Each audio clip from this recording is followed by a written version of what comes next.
numerous deep shale gas basins in the United States, which contain trillions of cubic feet of natural gas. In fact, North America's natural gas supply is so plentiful it has been described recently by some experts as a virtual ocean of natural gas.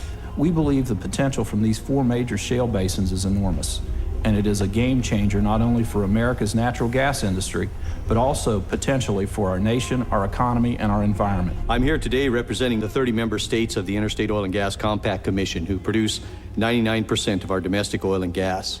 Studies and surveys by GWPC, EPA, and IOGCC over the last 11 years have found no real credible threat to underground drinking water from hydraulic fracturing. Recently, however, there has been concern raised about the methods to tap these valuable resources.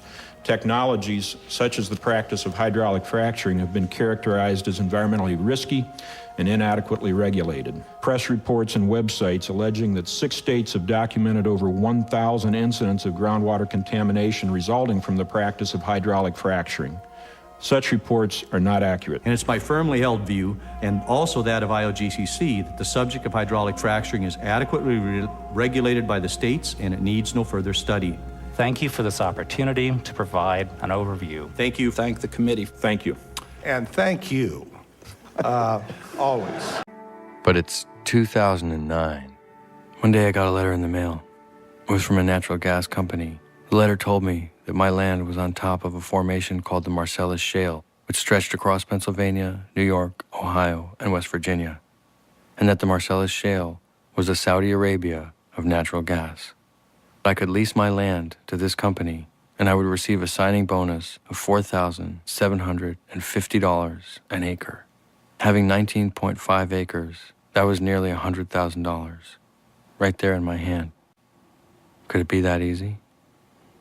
You've probably seen ads on television hailing natural gas as the clean-burning transition fuel. American shale basins contain an ocean of natural gas. What I want is to use our resources in America. It's cheaper and it's ours. It's ours. What would it mean if the United States and the rest of the world adopted natural gas as the fuel of the future? We've cracked the code for natural gas supply. And what I didn't know was that the 2005 energy bill pushed through Congress by Dick Cheney exempts the oil and natural gas industries from the Safe Drinking Water Act. They were also exempt from the Clean Air Act, the Clean Water Act, the Superfund Law, and about a dozen other environmental and democratic regulations. And when the 2005 energy bill cleared away all the restrictions, companies like Encana, Williams, Cabot Oil and Gas, and Chesapeake began to use the new Halliburton technology, and they began the largest and most extensive domestic gas drilling campaign in history, now occupying 34 states. The method of gas drilling they use is called hydraulic fracturing, or fracking. It blasts a mix of water and chemicals 8,000 feet into the ground. The fracking itself is like a mini earthquake. The intense pressure breaks apart the rock and frees up the gas. In order to frack, you need some fracking fluid, a mix of over 596 chemicals, from the unpronounceable to the unknown to the too well-known. The brew is full of corrosion inhibitors, gelants, drilling additives, biocides, shale control inhibitors, liquid breaker aids, viscosifiers, liquid gel concentrates. On the side of that frac fluid truck, it should say, just add water. Each time they drill a well, they need between 1 and 7 million gallons of water. Each time they go back and frac an existing well, they need an additional 1 to 7 million gallons of water. They can frack a well up to 18 times in its life. They started out west, New Mexico, Colorado, Texas, Wyoming, Oklahoma, and in the south, Arkansas, Louisiana, Alabama. 450,000 wells, times 18, times 1 to 7 million gallons, is something like 40 trillion gallons of water, all of it infused with the 596 chemicals in the fracking fluid.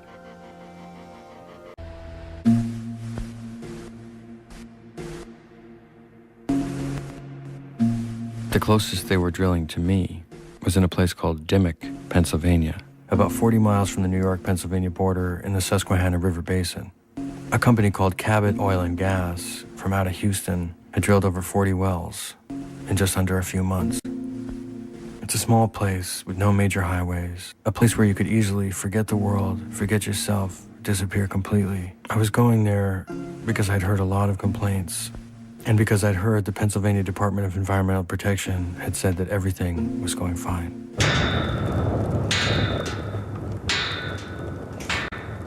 The story of Dimmick starts with a frantic series of distress calls from Pat Farnelli.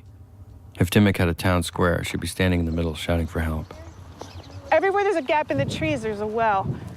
There's like 10. Sometimes it bubbles and hisses when it comes out. So I highly recommend that you do. You want to drink it? I won't drink it. When Cabot and them came in to get the water and they were telling me it was okay to drink, I said, well, here, go ahead and drink it. And they wouldn't drink it. There were days when 4 kids were out of school sick. Everybody was sick, including me. We were all, our stomachs were really, really acting up, couldn't handle eating anything for over a month, right? And then Jean, next door, talked to me at church and said, did you notice anything funny about your water? Our well's gone bad. The Mays, they have bad water, and they've got a newborn in the house. My next trip was just up the road to Ron and Jean Carter's. They had a gas well in their front yard. Shortly after the well was drilled, their water started bubbling and fizzing. It turned out to be natural gas. I told them that I wasn't happy, that our water was good before they started drilling, and when they got done, it was bad.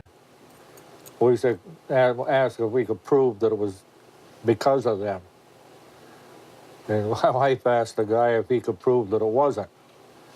He wouldn't talk to her anymore. We lived here 40 years, and the water never had a problem with the water. And they drilled. After they drilled, the water was bad. My next trip was just up the street. Norma Fiorentino's water well exploded on New Year's Day. You're kidding. This is my daughter-in-law calling. She's saying there's a special on at noon. DEP says Cabot Oil and Gas has polluted more than a dozen water wells drilling for natural gas front yard. in Susquehanna County. I've lived next to these people for 30 or 40 years, and we're good friends, all of us, and we just have the same problem. DEP, Cabot guys were out here, and I was talking to them about it, and I says, you guys said this water's safe for my mother to drink. I said, I'll be right back. I'm gonna go get you a glass of water. And they all put their head down, DEP and everybody put their head down and said they wouldn't drink it. Mason, where's your helmet? Next up on my tour of Dimmick was Debbie May. No helmet, no bike, understand? Anthony, you should have a helmet on too. Go find one. And in the beginning of November, our water turned color. It had started tasting funny, like a metallic-y, and then it turned brown, and then it looked like mud. Cabot sent Quantum Labs out to test it, and the guy looked at it and said, don't drink it, don't shower in it, don't do your laundry, don't do dishes, don't do anything in it. And they so this is your water wells down under there. Mm-hmm. And they put that pipe thing on it. And they're venting gas off through this. Yeah. The other thing that was bothering Debbie May, well, was something that was happening with her animals. Sorry, they don't come outside. Their hair was falling out. See how she's gone bald. And one of her cats was projectile vomiting. We have 3 cats that it's happening to. And then when you said this to the DEP, what did they tell you? They told me I clean with too much Lysol. And I told one of Cabot's attorneys about it, and he told me that it comes from telephone poles. So has the cat been out playing with the telephone poles? The cat doesn't go outside ever. So his hair's falling out? Yeah. And he's losing weight. Since basically the same period of time? Hi. Our water was perfectly fine. And like right after we started drilling, like propane and stuff like that all went in it. But at one point we could actually like light it on fire. Put the thing in, shake it up in the jug, and put a match around and just light up. A family who wasn't speaking to the press. I wondered why, and I wondered if I could talk my way in. They didn't want their faces to be on camera, so I ended up taking pictures of their feet. They did show me their water samples, however. They told me, listen, I know you want to see us light our water on fire, but we can't do it right now. Basically, we've capped our water well. We no longer use it, and we're afraid to turn it on. If we turn it on, it's possible that it could explode or catch our house on fire. So even though it's a pretty spectacular thing, we can't do it for you. I could feel myself getting sucked in deeper and deeper and deeper. And then I got a phone call. Not gonna do anything, nobody cares, because of the holy dollar that's rolling in. Yeah. And it's wrong. It's wrong. I don't care. You're taking a big risk yourself going around doing what you're doing. I had an inkling of what this stuff was. I'd heard reports of oil and gas wastewater, known as produced water, the water that comes back up out of the ground that's contaminated with the fracking fluids being dumped illegally onto fields and into streams. And I'd heard of workers who had chemical burns on their hands and faces. And here I was, being handed a jar of a mysterious, yellowish, brownish liquid. I needed more information, so I called the number again. I mean, all the things that you said about that, the jar that you gave me, just got me kind of curious. And, you know, without any naming any names, I don't know anything about anything, but was that was being dumped out in some place that it wasn't supposed to be, like a stream or a field or something? Yes. I was starting to compile a list of things that happened in Dimmock. Water trouble, health problems, hazardous explosive conditions inside the house, destruction of land, lack of confidence in state regulatory commissions, a feeling of having been deceived, a feeling of powerlessness, dead or sick animals, the difficulty of obtaining good information about gas drilling, and the idea that there's a cover-up taking place. On my way to drop off the jar at a water testing lab, I said goodbye to my $100,000. Even more worrisome to me was the knowledge that everyone all around me had been getting these leases in the mail, and a lot of them had leased already. One thing was resoundingly clear. If the industry's projections were correct, then this would be the end of the Catskills and the Delaware River Basin as we knew it. And it would mean a massive upheaval and redefinition of all of New York State and Pennsylvania. And it's gurgling. Oh, wow. So that's the sample. This is, it's all settled out. Right. But that's what our water looked like. That came just out of the tap? Out of the tap. Right. So in 3 weeks, they contacted Mike by phone and said, we've tested your water. There's nothing wrong with your water. With this? With this. There's nothing wrong with the water that can be affected by the oil and gas production in your area. So what have you been doing? We put in our own tank and he hauls water every week. I've got 2 500-gallon tanks, and I go to town once a week and buy water. It's a coin-operated thing, so I got to put in $15 worth of quarters. The purpose of this letter is to inform you that Noble Energy has contracted LT Environmental to conduct an investigation. Okay. Possible natural gas impact on water well in the vicinity. Again, I was a little disappointed in the state. I mean, obviously we have a problem here. 2 weeks ago, they had the meeting, and I prepared a statement kind of outlining everything. You know, the director of the oil and gas, or acting director of the oil and gas, said, next question. That was Dave. Neil Neslin.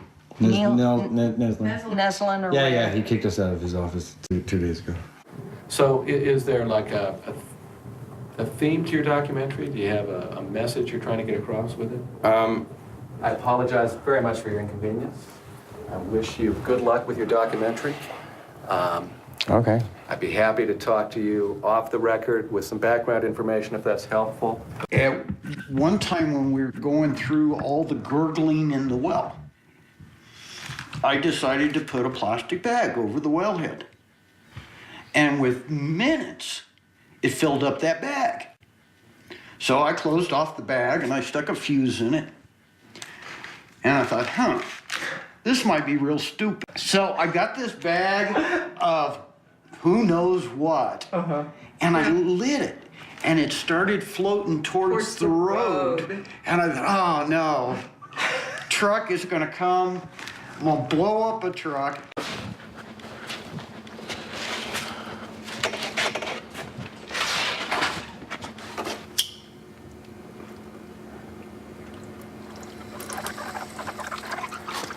Oh yeah, I saw it go up for a second. Yeah.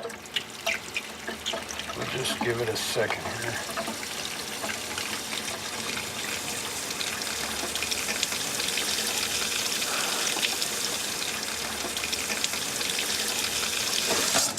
Whoa, Jesus Christ.